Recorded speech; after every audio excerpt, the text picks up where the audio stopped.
Dalam mengantisipasi dampak musim penghujan, Lanal Palembang melakukan latihan resistensi penanggulangan bencana alam.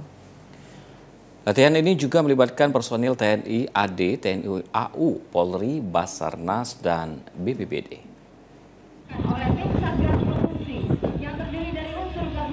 Puluhan warga Kecamatan Jakabaring terjebak banjir akibat hujan deras yang mengguyur wilayah tersebut. Selain itu, beberapa warga terjebak di atap rumah. Sebagian hanyut terbawa arus banjir akibat aliran sungai yang meluap dan tanggul jebol.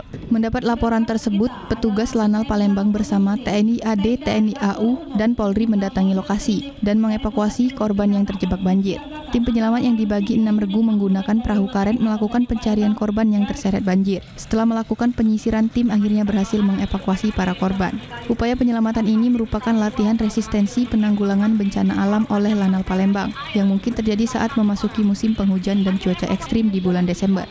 Siagaan antara koordinasi, komunikasi, dan kerjasama antar instansi di sini antara TNI, Polri, pemerintah daerah, dan masyarakat sekitarnya.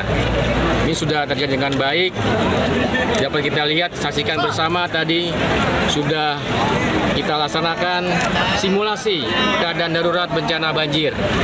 Ini merupakan juga potensi yang sangat memungkinkan terjadi pada akhir-akhir ini. Bulan-bulan Desember, kemudian awal tahun, potensi yang sangat nyata kita hadapi.